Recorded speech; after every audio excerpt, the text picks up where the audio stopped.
Баршаңызға сәлем. Үнемі бір пирогты жасап жалықсаңыз, мерекелік кештерге ерекше пирог жасағыңыз келсе, дәл осы пирогты жасап көруге кеңес беремін.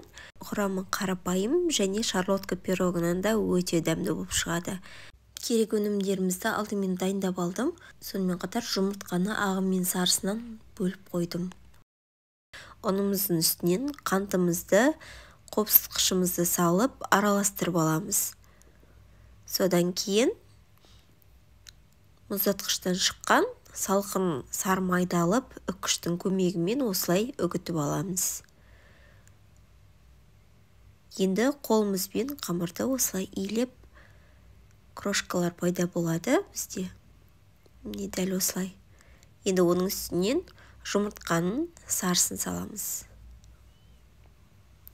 Ары қарай қолымызбен қамыр илейміз. Дайын болған қамырымызды жарты сағатқа холодильникке салып қоямыз, мешокқа салып. Оған дейін біз ортасына салатын начинкамызды дайындаймыз. 3 дана алмамызды аламыз.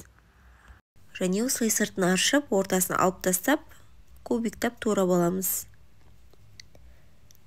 Алмаларымыз дайын болды.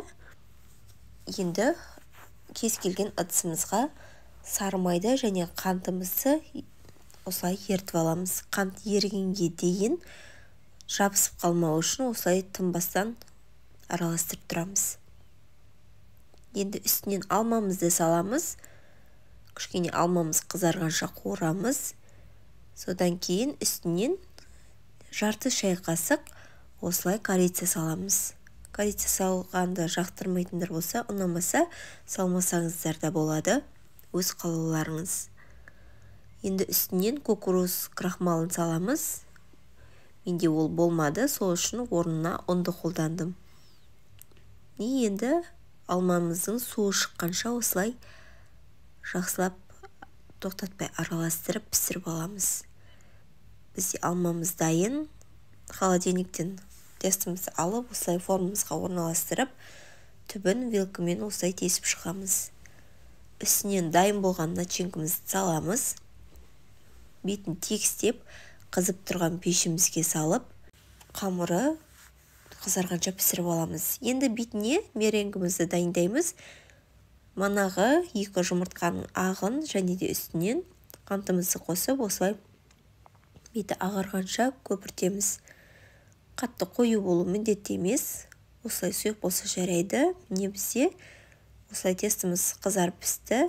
Енді үстінен меренгімізді құйып шығамыз. Бетін тегістеп, әдем болып шығу үшін осылай бетінен ұрып шықсаңыздар болады. Ол өз еріктеріңіз.